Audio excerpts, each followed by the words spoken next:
Attractiveness by birth കിട്ടണം. Parents ഭംഗിയുള്ളവരാണെങ്കിൽ കുട്ടികളും ഭംഗിയുള്ളവരായിരിക്കും, അട്രാക്റ്റീവും ആയിരിക്കും. ഭംഗിയുള്ള ഫേസ് ആണ് അട്രാക്റ്റീവ് ആവാൻ ആദ്യം വേണ്ടത്. ഇതൊക്കെയാണ് പൊതുവെയുള്ള ധാരണ അല്ലേ? പക്ഷേ ശരിക്കും അട്രാക്റ്റീവ്നെസ് എന്ന് പറയുന്നതുകൊണ്ട് എന്താണ് ഉദ്ദേശിക്കുന്നത്? മുഖത്തിന്റെ ഭംഗിയാണോ അട്രാക്റ്റീവ്നെസ്? ഒരിക്കലും അല്ല. അപ്പോൾ നിങ്ങൾ ചോദിക്കും, ഫേസ് കാണാൻ ഭംഗിയുള്ളവരൊക്കെ അട്രാക്റ്റീവ് അല്ലേ എന്ന്. ശരിയാണ്, ഫേസിന്റെ ഭംഗി അട്രാക്റ്റീവ്നെസിന്റെ ഒരു ഭാഗം തന്നെയാണ്. പക്ഷേ പൂർണ്ണമായും അട്രാക്റ്റീവ്നെസ് എന്ന് പറയുന്നത് മുഖത്തിന്റെ ഭംഗി മാത്രമല്ല. അപ്പോൾ പിന്നെ എന്താണ് അട്രാക്റ്റീവ്നെസ്? നമ്മുടെ body language, voice tone, skills, നമ്മുടെ വസ്ത്രധാരണ രീതികൾ, ഇങ്ങനെ പല കാര്യങ്ങളും കൂടി ചേർന്നുകൊണ്ടാണ് ഒരാൾ അട്രാക്റ്റീവ് ആകുന്നത്. അപ്പോൾ ഈ പറയുന്ന കാര്യങ്ങളൊക്കെ ഡെവലപ്പ് ചെയ്തുകൊണ്ട് നമുക്കും അട്രാക്റ്റീവായ ഒരു പേഴ്സണായി മാറാൻ പറ്റും. ഈ വീഡിയോയിൽ നമ്മൾ നോക്കാൻ പോകുന്നത് എങ്ങനെ നമുക്ക് ഒരു അട്രാക്റ്റീവ് പേഴ്സണായി മാറാൻ പറ്റും എന്നതാണ്. നമ്മുടെ ഡെയിലി ലൈഫിൽ പല കാര്യങ്ങളിലും മാറ്റങ്ങൾ വരുത്തി കഴിഞ്ഞാൽ നമുക്ക് കൂടുതൽ അട്രാക്റ്റീവ് പേഴ്സണായിട്ട് മാറാൻ പറ്റും. ആദ്യമായിട്ടാണ് നിങ്ങൾ നമ്മുടെ ചാനൽ കാണുന്നതെങ്കിൽ തീർച്ചയായിട്ടും ഒന്ന് സബ്സ്ക്രൈബ് ചെയ്ത് സപ്പോർട്ട് ചെയ്യുക. അപ്പോൾ വരെ നമുക്ക് വീഡിയോയിലേക്ക് പോകാം. Number 1, posture. പോസ്ചർ എന്ന് പറയുന്നത് ഒരാളുടെ പേഴ്സണാലിറ്റിയിലെ വളരെ പ്രധാനപ്പെട്ട ഒരു ഘടകമാണ്. ഒരാൾ കുനിഞ്ഞു വളഞ്ഞ് നടക്കുന്നത് കാണുമ്പോൾ നമ്മുടെ മൈൻഡിലേക്ക് ആദ്യം വരുന്നത് എന്താണ്? അയാൾക്ക് തീരെ കോൺഫിഡൻസ് ഇല്ല എന്നല്ലേ? എപ്പോഴും നെഞ്ച് വിരിച്ച് സ്ട്രെയിറ്റ് ആയിട്ട് നടക്കാനും ഇരിക്കാനും ഒക്കെ ശ്രദ്ധിക്കുക. അതുപോലെ തന്നെ മറ്റുള്ളവരോട് സംസാരിക്കുമ്പോൾ, കമ്മ്യൂണിക്കേറ്റ് ചെയ്യുമ്പോഴൊക്കെ നിങ്ങളുടെ പോസ്റ്റേഴ്സ് വളരെ ഇമ്പോർട്ടൻ്റ് ആണ്. മുഖത്ത് നോക്കാതെ സംസാരിക്കുന്നത്, കാലാട്ടിക്കൊണ്ടിരിക്കുന്നത്, അല്ലെങ്കിൽ വേറൊരാളോട് സംസാരിച്ചുകൊണ്ടിരിക്കുമ്പോൾ മൊബൈൽ ഉപയോഗിക്കുന്നത്, ഇങ്ങനെ ഇത്തരത്തിലുള്ള കാര്യങ്ങളൊക്കെ നമുക്കൊരു നെഗറ്റീവ് ഇമ്പാക്റ്റ് തരുന്ന കാര്യങ്ങളാണ്. അതുകൊണ്ട് എപ്പോഴും മറ്റൊരാളുമായി കമ്മ്യൂണിക്കേറ്റ് ചെയ്യുമ്പോൾ കോൺഫിഡൻസോട് കൂടി അയാളുടെ മുഖത്ത് നോക്കി സംസാരിക്കാൻ ശ്രദ്ധിക്കുക. Number 2, voice. നമ്മളെ അട്രാക്റ്റീവ് ആക്കുന്ന മറ്റൊരു കാര്യമാണ് നമ്മുടെ വോയിസ്. വോയിസ് എന്ന് പറയുമ്പോൾ ഘനഗാംഭീര്യമുള്ള സൗണ്ടോ അല്ലെങ്കിൽ സ്വീറ്റ് ആയിട്ടുള്ള സൗണ്ടോ ഒന്നും വേണമെന്നല്ല. പ്രധാനമായിട്ട് ശ്രദ്ധിക്കേണ്ട കാര്യം എന്താണെന്ന് വെച്ചാൽ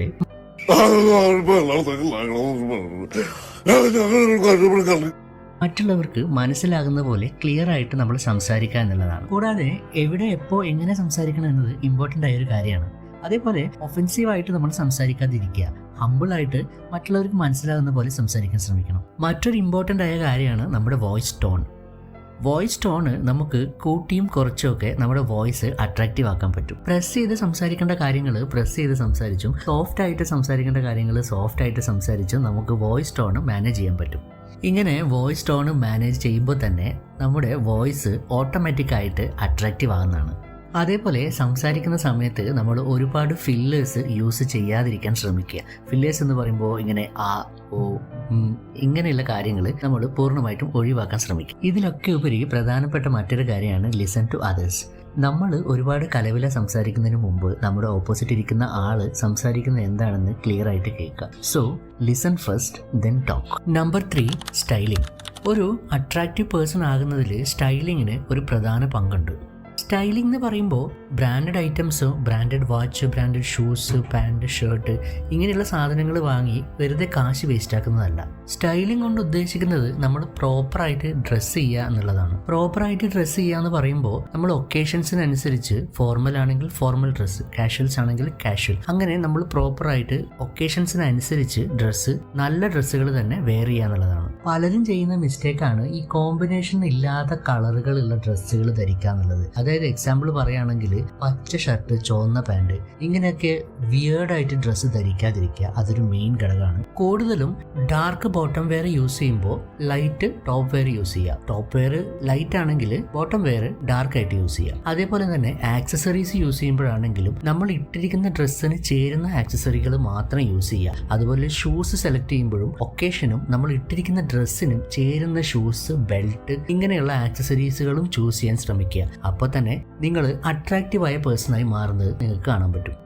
നമ്പർ 4, ഗ്രൂമിങ്. സ്റ്റൈലിംഗ് പോലെ തന്നെ പ്രധാനപ്പെട്ട ഒരു കാര്യമാണ് ഗ്രൂമിങ്. നിങ്ങൾ വെൽ ഗ്രൂംഡ് ആയിട്ടുള്ള ഒരാളാണെങ്കിൽ കാണുന്നവർക്ക് നിങ്ങളെ ഭയങ്കര അട്രാക്റ്റീവ് ആയിട്ട് തോന്നും. റെഗുലർ ഇന്റർവെല്ലിലെ ഹെയർ കട്ട്, അതേപോലെ ബിയേർഡ് കട്ട് ചെയ്യാം. ഫേസ് വാഷ് യൂസ് ചെയ്ത് ഫേസ് ക്ലീൻ ആക്കി വെക്കാൻ ശ്രദ്ധിക്കുക. കൂടാതെ സ്റ്റാർട്ട് യൂസിങ് മോയ്സ്ചറൈസർ. നിങ്ങളുടെ സ്കിന്നിന് ചേരുന്ന ഒരു മോയ്സ്ചറൈസർ റിസർച്ച് ചെയ്ത് തീർച്ചയായിട്ടും മോയ്സ്ചറൈസേഴ്സ് യൂസ് ചെയ്യാൻ ശ്രദ്ധിക്കുക. സ്കിന്ന് ഹൈഡ്രേറ്റഡ് ആയിട്ടിരിക്കാനും അതേപോലെ ഫേസ് ഗ്ലോ ആക്കാനും മോയ്സ്ചറൈസേഴ്സ് ഹെൽപ്പ് ചെയ്യും. Most important use perfumes.